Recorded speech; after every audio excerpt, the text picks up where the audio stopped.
और पश्चिम बंगाल के टीचर्स भर्ती घोटाले में ईडी की पूछताछ और छापेमारी लगातार जारी है और इस घोटाले में गिरफ्तार दो सबसे अहम किरदार पार्थो चैटर्जी और अर्पिता मुखर्जी से पूछताछ में लगातार नए राज भी सामने आ रहे हैं।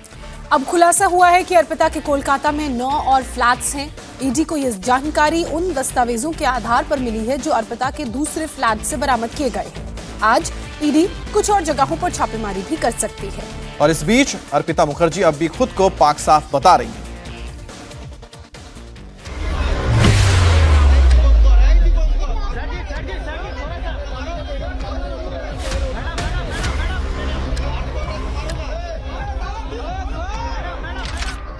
ईडी का जब शिकंजा कसा तो कैश लोक वाली क्वीन अर्पिता आंसुओं से जार जार होने लगी।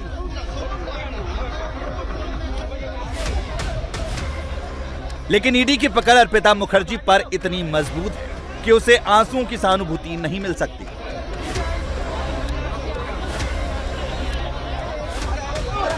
मेडिकल चेकअप पर आते जाते वक्त अर्पिता भले ही आंसू बहा रही हैं।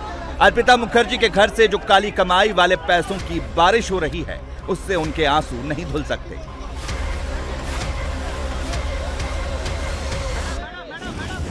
चवालीस घंटे की रेड में अर्पिता मुखर्जी के घर से 50 करोड़ से ज्यादा कैश बरामद हुआ है, जिसके बाद ईडी की जांच का दायरा और भी बढ़ गया है। अर्पिता के कैश लोक से अब तक 50.36 करोड़ कैश जब्त हुआ है। 5.07 करोड़ रुपए का सोना भी बरामद हुआ है। अर्पिता मुखर्जी ही वो सीढ़ी हैं जिसके जरिए ईडी पार्थ चटर्जी पर शिकंजा कस रही है। ईडी लगातार अर्पिता के ठिकाने पर छापेमारी कर रही है जहां से कैश बरामद हो रहे हैं। इसके साथ ही ईडी को ऐसे सबूत भी मिल रहे हैं जिससे ईडी अंदेशा जता रहा है कि घोटाला 1000 करोड़ से भी ज्यादा का हो सकता है। ईडी अंदेशा जता रही है कि घोटाले के तार कई लोगों से जुड़े हो सकते हैं,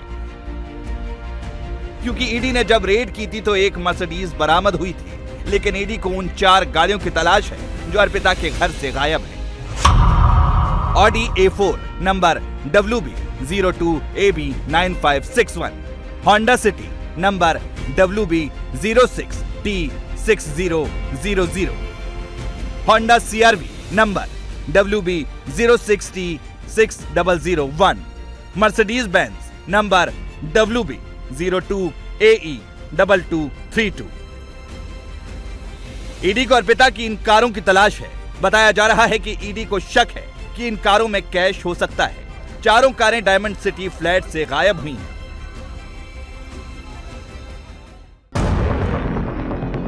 अर्पिता मुखर्जी पर ईडी का शिकंजा लगातार कस रहा है। ईडी की पूछताछ में अर्पिता मुखर्जी ने काफी कुछ कबूल किया है। अर्पिता मुखर्जी ने जब्त किए गए पैसे से पूरी तरह से पल्ला झाड़ लिया है और पूरा का पूरा मामला पार्थ चटर्जी पर डाल दिया है। ईडी ने जो पैसा बरामद किया है वो एसएससी एग्जाम के अलावा ट्रांसफर और कॉलेजों को मान्यता दिलाने के नाम से भी आता था। पार्थ चटर्जी के लोग ही ये पैसा लेकर आते थे। ईडी ने पार्थ चटर्जी के घर से इस संबंध में कई दस्तावेज भी बरामद किए हैं। वहीं अर्पिता ने पार्थ चटर्जी की कई संपत्तियों का ब्यौरा ईडी को दिया है। ईडी इन सभी संपत्तियों की जांच कर रही है। वहीं ईडी की जांच में एक ब्रोकर और एक कारोबारी का नाम भी सामने आया था जिनके यहाँ ईडी ने रेड्स की हैं।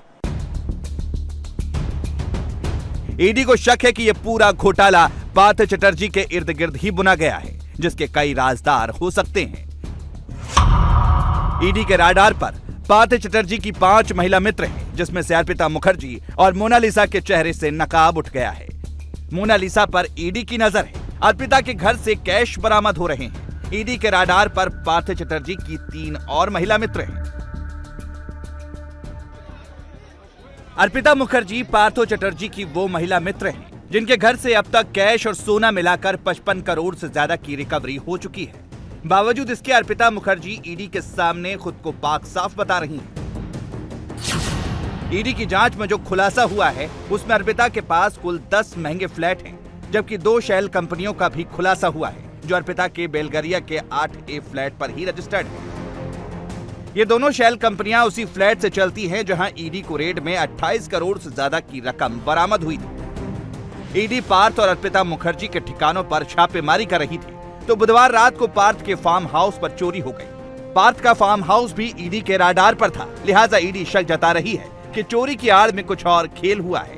साउथ 24 परगना में बरईपुर इलाके में है, जहां पर पार्थ चटर्जी का ये 20 एकड़ का फार्म हाउस है। आप देख सकते हैं कि ठीक मेरे पीछे ये फार्म हाउस है जो वो पार्थ चटर्जी का है, और जो एसेट्स पार्थ चटर्जी की बताई गई हैं उसमें भी इस फार्म हाउस का जिक्र है। ये 24 परगना, दक्षिण 24 परगना में बरईपुर इलाका है, और यहां पर ये फार्म हाउस है जो काफी समय से बंद है, लेकिन बुधवार रात करीब 1 बजे इस फार्म हाउस के अंदर बड़ी चोरी होती है। कुछ लोग यहां पर पहुंचते हैं, 6 से 7 उनकी संख्या थी। वो लोग इस फार्म हाउस के अंदर घुसते हैं, ताला तोड़ते हैं और काफी सामान जो है वो यहां से लेकर निकलते हैं। बड़े बड़े बक्से, संदूक, बैग्स जो है वो उनके हाथ में जब वो यहां से निकलते हैं।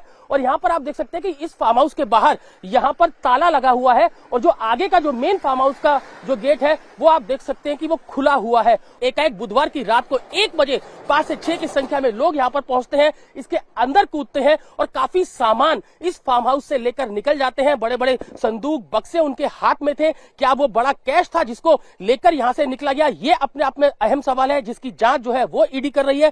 कुछ लोग यहां पर हैं, उनसे बात करते हैं। क्या नाम है आपका? मेरा नाम है मिठुन हलादर। मिथुन, क्या हुआ था रात को 1 बजे यहां पर कुछ लोग पहुंचते हैं, क्या पूरी घटना क्या हुई थी?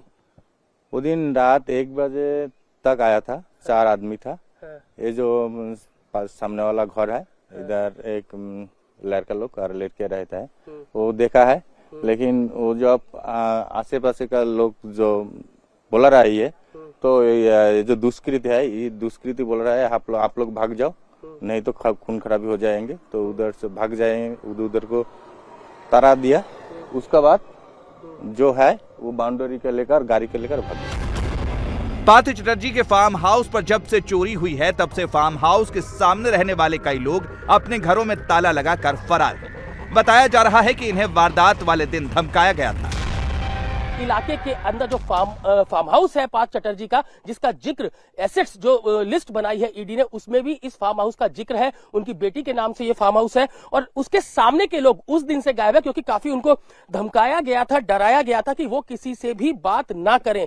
बड़े बड़े संदूकों में, बक्सों में यहां से सामान लेकर निकला जाता है, जिसको माना जा रहा है कि यहां पर हो सकता है कि काफी संख्या में कैश और ज्वेलरी यहां पर हो। और आप यहां पर देख सकते हैं जो लोग यहां पर रहते थे, क्योंकि बिल्कुल ठीक फार्म हाउस के सामने की जगह है जहां पर 8 से 10 लोग रहते थे, लेकिन अभी आप देख सकते हैं कि पूरे तरीके से बंद है। यहां पर कोई भी नहीं है, कोई भी अब यहां पर नहीं रहता है। बुधवार रात को जिस तरीके से ये पूरी घटना हुई, बाकायदा उनको धमकाया गया, डराया गया, उनको बताया गया कि वो ईडी के लोग हैं, और उसके बाद वो लोग बड़े संदूकों में और बड़े बड़े बक्सों में यहां से सामान लेकर निकल जाते हैं। ममता बनर्जी भले ही इस पूरे मामले पर पल्ला झाड़ने की कोशिश कर रही हैं, पार्थ चटर्जी को निलंबित कर दिया हो, मंत्री पद से हटा दिया हो, लेकिन बीजेपी पूरे गड़बड़ झाले के लिए सीधे तौर पर बंगाल सरकार और ममता बनर्जी को टारगेट कर रही है, क्योंकि घोटाला पुराना है। गिरफ्त में ममता के सबसे करीबी रहे पार्थ चटर्जी, लिहाजा बीजेपी ने अब सीधे मोर्चा खोल दिया।